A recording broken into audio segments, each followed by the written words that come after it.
जय श्री नरसिंह, जय श्री महाकाल।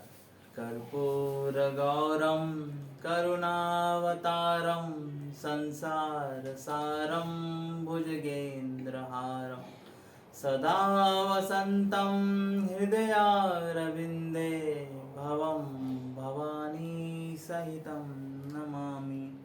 भवं भवानी सहितं नमामि। भवं भवानी सहितं नमामि। सर्वमंगलमांगल्ये शिवे सर्वाधि साधिके शरण्ये त्र्यंबके गौरी नारायणी नमोस्तुते। नारायणी नमोस्तुते।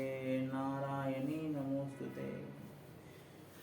हे राधे मेरी स्वामिनी, मैं राधे जुगोदा, जन्म जन्म मोहे दीजियो श्री वृंदावन वास। राधे तू बड़ी भागनी, कौन तपस्या की, तीनों लोक के नाथ हैं सो तेरो आधीन। श्री तत्व कांचन गौरांगी श्री राधे वृंदावनेश्वरी विषभानुसुते देवी वर्णमामि हरिप्रिये। हे कृष्णा करुणा सिंधो दीनबंधु जगतपते, गोपेश गोपिका कांत राधा कांत नमोस्तुते। वाञ्छाकल्पतरुभ्यश्च कृपा सिन्धुभ्येव च पतितानां पावनेभ्यो वैष्णवेभ्यो नमो नमः। तो आइए आप सभी भागवत प्रेमी, धर्म प्रेमी, शिव प्रेमी श्रोताओं का इस शिव महापुराण के आयोजित 7 दिवसीय शिव महापुराण कथा में हार्दिक स्वागत करते हैं। आज बहुत ही अद्भुत दिवस है, अद्भुत दिन है कि आज से हम इस दरबार में श्री लक्ष्मी नरसिंहदेव भगवान के सानिध्य में शिव महापुराण की कथा को श्रवण करेंगे, उन्हें समझेंगे और हम जानेंगे कि दुनिया में भक्त और भगवान की क्या महिमा है। जैसे भगवान शिव, भगवान भोलेनाथ हर तरह के विघ्नों को दूर करने वाले हैं और नरसिंह भगवान साक्षात विघ्न विनायक, हर तरह के विघ्नों को दूर करते हैं। तो भक्त में और भगवान में परस्पर कितना प्रेम है, ये हम जरूर शिव पुराण में समझेंगे। तो शिव पुराण की कथा शुरू होते ही हमें ये समझना पड़ेगा कि भोलेनाथ है कौन। वास्तव में जो भोलेनाथ है ये साक्षात हमारे नरसिंह भगवान के परम वैष्णव भक्त हैं। ऐसा कहा जाता है कि विश्व में जितने भी नदियां सागर को मिलाया जाए, देखा जाए, तो सबसे अनमोल नदी कोई है तो वो है गंगा नदी। सबसे पवित्र नदी कोई है तो गंगा नदी है। तो ठीक उसी तरह विश्व के सारे तपस्वियों को मिला दिया जाए, विश्व के सारे संतों को मिला दिया जाए, विश्व के सारे वैष्णवों को मिला दिया जाए, विश्व के सारे नाथों को मिला दिया जाए, विश्व के सारे अघोरियों को मिला दिया जाए, विश्व के सभी बड़े से बड़े दिव्य देवताओं को मिला दिया जाए, तो जो सबसे परम है, सबसे पूर्ण है, वो साक्षात हमारे श्री महाकाल है, भगवान भोलेनाथ है। तो भोलेनाथ की कथा श्रवण करने के लिए आप यहाँ पर उपस्थित है इस श्री शिव नरसिंह दाता दरबार ट्रस्ट द्वारा आयोजित इस कथा में आप सबका बहुत बहुत हार्दिक अभिनंदन करते हैं, स्वागत करते हैं।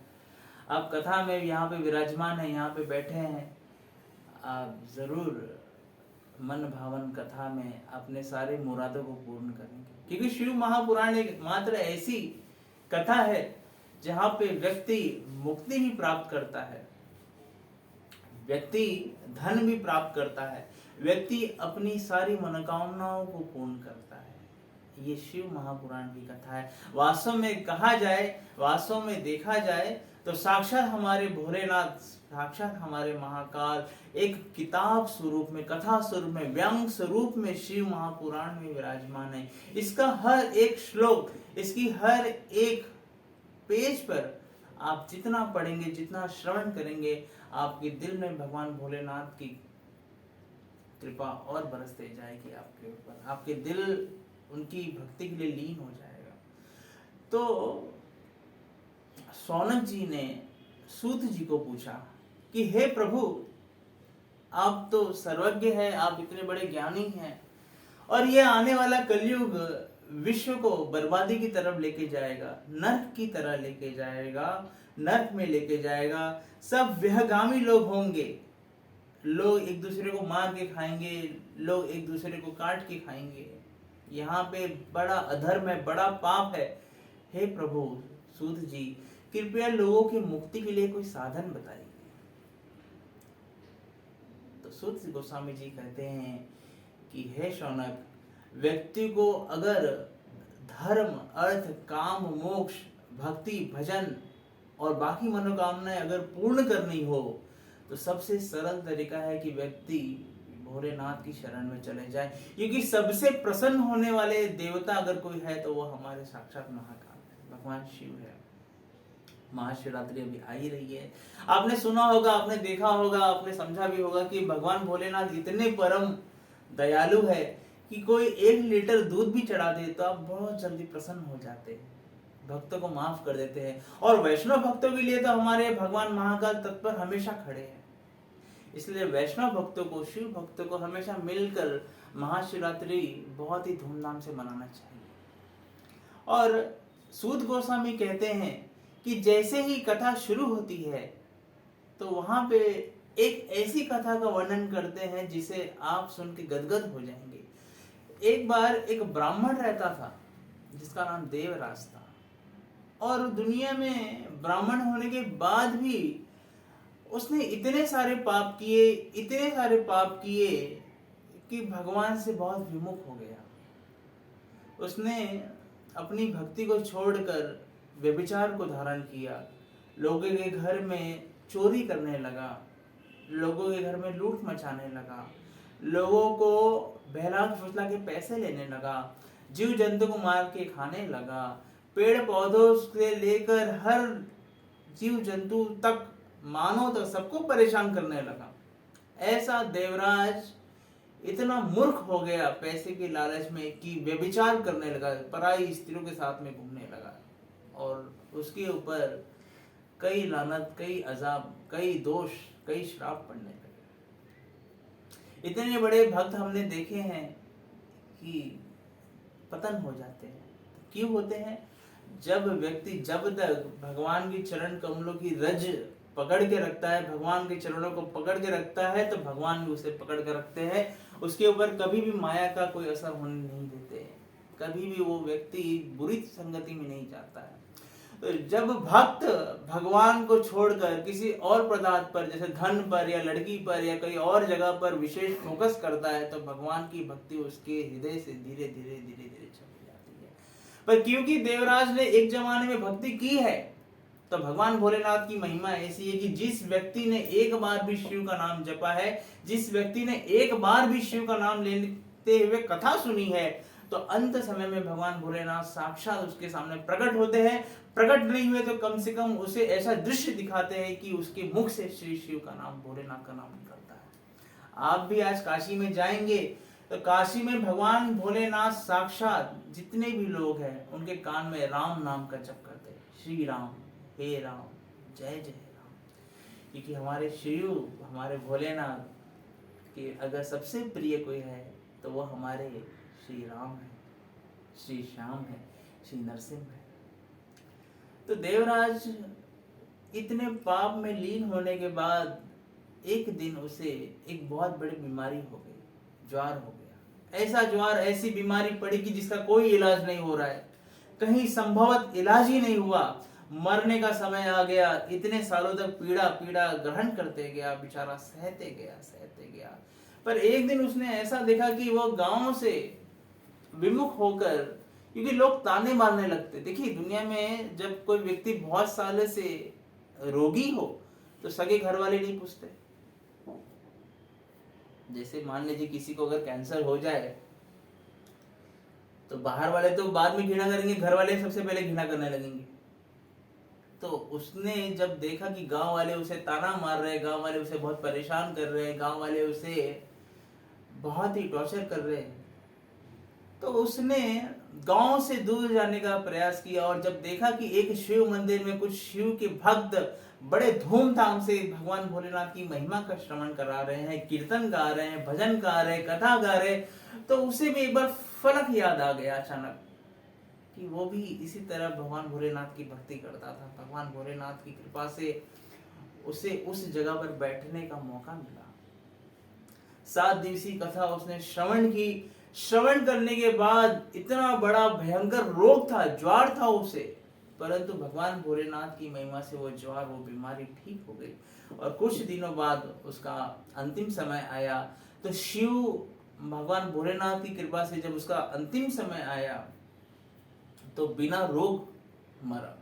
देखिए बहुत सारे लोग होते हैं बड़े बड़े रोग धारण करके मरते हैं, तो लोग क्या कहते हैं, पता नहीं कौन सा बुरा काम किया है कि अभी तक भोग रहा है। तो अगर हम कोई बड़ी बीमारी से जूझ रहे हैं तो साक्षात सबसे पहले हमारे भोलेनाथ के शरण में जाना चाहिए। और 3 बार एक ग्लास में लोटा लेके, जैसे आप लोटा में जल चढ़ा रहे हैं भगवान महाकाल का, भगवान शिव को, तो आप अपने सर से तांबे के लोटे में जल चढ़ा के 3 बार उल्टा घुमा के साक्षात भोलेनाथ पे प्रार्थना करते हुए दान देना चाहिए कि भोलेनाथ मेरे ऊपर से जो भी शारीरिक बाधा है, मानसिक बाधा है, कोई तकलीफ है, तो हे भोलेनाथ मैं आपको ये समर्पित कर रहा हूँ, इस बाधा को भी आप स्वीकार कर लीजिए। तो भगवान भोलेनाथ की कृपा से, भगवान महाकाल की कृपा से सारे बंधन, रोग सब अपने आप दूर हो जाते हैं, सारी तंगी अपने आप दूर हो जाती है। तो देवराज मरा क्योंकि बहुत बड़ा पापी था। बहुत बड़ा पापी होने की वजह से यमराज की दूत उसे पकड़ लिए। देखिए अंत समय जो मरता है ना जो व्यक्ति, यमराज की दूत हमेशा उसके लिए खड़े रहते हैं। एक वैष्णव भक्त ऐसे और एक शिव के भक्त ऐसे हैं जिसकी रक्षा भगवान स्वयं करते हैं। आपने अजामिल की कथा सुनी होगी, कई कथा आपने सुना होगा, परंतु भगवान अपने भक्तों के अधीन है। अहम भक्त पराधीन। भगवान साक्षात श्रीमद् भागवतम में कह दे कि हे नारद, मैं अपने भक्तों के अधीन हूं, मेरा भक्त जैसे चाहे वैसा नचाता है, मेरा भक्त जैसा चाहे मैं उसके लिए वैसा करता हूं, क्योंकि भगवान भक्तों के अधीन है। आपने सुना होगा, प्रबल प्रेम के पाले पड़कर प्रभु का नियम बदलते देखा, अपना नाम अपना मान भले टल जाए पर भक्त का मान ना टलते देखा। शेष महेश दिनेश सुरसई जाहि निरंतर गावे, जाहि अनादि अनंत अखंड अछेद अभेद सुवेद बतावे। नारद से सुख व्यास रटे पचिहारे, तो पुनि पार न पावे, ताहि अहिर की छोहरिया, छछिया भर छाछ पे नाच नचावे। वो जो अहिर की गोपियां हैं, छोरियां हैं, बड़े पढ़ी लिखी नहीं है, परंतु उनके अंदर इतना प्रेम है कि त्रिभुवन के स्वामी को, त्रिभुवन के नाथ को अपनी छछिया भर छाछ, एक मुट्ठी भर छाछ के लिए नचा देती है। तो भगवान प्रेम के ग्राही हैं। भगवान अहम भक्त पराधीन, भगवान अपने प्रेम के वश में, भक्तों के प्रेम के वश में विराजमान रहते हैं। तो ये नरसिंह भगवान है, आपकी सेवा यहाँ पे साक्षात भोलेनाथ कर रहे हैं। क्यों? क्योंकि जहाँ पे प्रेमी होता है वहीं भी दूसरा प्रेमी होता है। जिस तरह से आप शिव मंदिर में जाएं तो वहां पे आपको नंदी मिलेंगे, माता पार्वती मिलेंगी, क्योंकि एक दूसरे के बिना भक्त और भगवान नहीं रह सकते।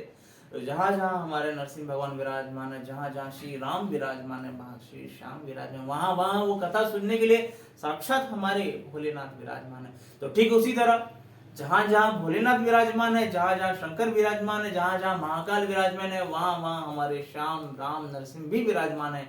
अब उज्जैन चले जाइए, उज्जैन महाकाल मंदिर से बाहर निकलते वहां पे लक्ष्मी नरसिंह भगवान का मंदिर है। तो यहाँ पे भक्त और भगवान की बड़ी महिमा है। तो देवराज ने देखा कि उसे मारने के लिए, बंदी बनाने के लिए कई बड़े बड़े असुर जैसे यमराज की दूत आए, जो उसे यम के लोक में लेके जाने लगे। और जब वो गेट पे पहुंचा तब देखा, जैसे एंट्री हुई, कि बहुत सारे साक्षात भोलेनाथ स्वरूप शिवगण उसके यहाँ पे उपस्थित हो गए। हाथ में डमरू त्रिशूल लिए हुए, बड़ी बड़ी जटाएं, बड़े बड़े छाल पहने हुए, और जो दूत लेके गए थे उन्हें वो शिवदूत डांटने लगे, बहुत डांटे कि तुम मूर्ख हो। जो व्यक्ति भगवान भोलेनाथ का नाम लेता है, उनकी महिमा का गुणगान करता है, उनकी महिमा का श्रवण करता है, वो क्या उसकी कई पीढ़ी तर जाती है, उसकी आने वाली पीढ़ी तर जाती है। तो तुमने इसे क्यों लेकर आया शिव इस जगह पर, नरक में? तो शिव के गण का इतना वेग देखकर यमदूत के गण कांप गए और यमदूत के गण यमराज के पास चिल्लाते हुए भागते हुए गए कि हे प्रभु, हमको तो ऐसा लग रहा था कि आज तक आप ही सर्वश्रेष्ठ हैं, परंतु आज मालूम पड़ा कि कोई आपसे भी सर्वश्रेष्ठ है। हम मृत्यु लोक पे जाते हैं तो लोग आपके नाम से डरते हैं। अगर हम कह दे कि हम यमदूत है तो लोग ऐसे ही बेहाल हो जाते हैं, पसीने पसीने हो जाते हैं। परंतु ये कौन शिवगण आ गए हैं जो हमें भी डांट रहे हैं और आपको भी डांटने के लिए आ रहे हैं? तब यमराज कहते हैं कि अरे मूर्ख, तुम उसे कह रहे हो जो साक्षात शिवगण है।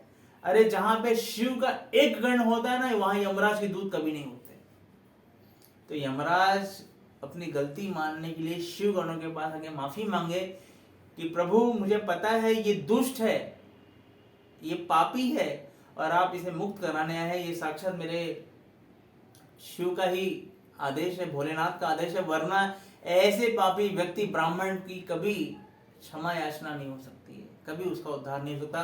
परंतु क्योंकि उन्होंने शिव पुराण की कथा को इतने दिल से श्रवण किया, तो ऐसे नरकगामी जीव का भी नरक से निकलकर शिव धाम तक ये कथा लेकर चली जाती है। इसलिए हमें हमेशा नित्य निरंतर भगवान भोलेनाथ की कथा को श्रवण करते रहना चाहिए और कथा श्रवण करते करते अपनी मनोकामनाओं को भी उपस्थित रख के भगवान से प्रार्थना करना चाहिए। हे भोलेनाथ, हे दीनदयाल, हे माता पार्वती, हे भगवान लक्ष्मी नरसिंह, कि हम जिस संकट में हो, जिस मुराद से आपकी इस कथा को सुन रहे हो, चाहे यूट्यूब के माध्यम से, चाहे फेसबुक के माध्यम से, जो यहाँ पे बाकी जो विराजमान है, आप सब जरूर प्रार्थना करना चाहिए। इस दरबार में हमने लाखों लोग की झोलियां भरते हुए देखी है। हे नरसिंह भगवान, आपको देते हुए नहीं देखा, लेकिन लाखों की झोलियां भरते हुए देखी है। तो आपकी जो भी मनोकामना है आप जरूर प्रार्थना कीजिए और इस 7 दिवसीय कथा में आप नित्य निरंतर आइए। और हम श्री लक्ष्मी नरसिंह भगवान, शिव पार्वती भगवान का पूरे विश्व में मंदिर बनाना चाहते हैं। तो आपसे अनुरोध है, आप सभी श्रवणकर्ताओं से अनुरोध है कि कृपया करके मंदिर निर्माण के लिए हमें जमीन दान दिलाइए, या जमीन दान दीजिए, या धन दान दीजिए, ताकि हम विश्व में हर जगह पे ये कथा को कर सके, लोगों को श्रवण करा सके, लोगों की मदद कर सके, गरीब अनाथों की मदद कर सके, सबको भगवान का प्रसाद खिला सके, विश्व में शांति करा सके, विश्व में इस दरबार को, लक्ष्मी नरसिंह भगवान को लेके जा सके और लोगों का कल्याण कर सके।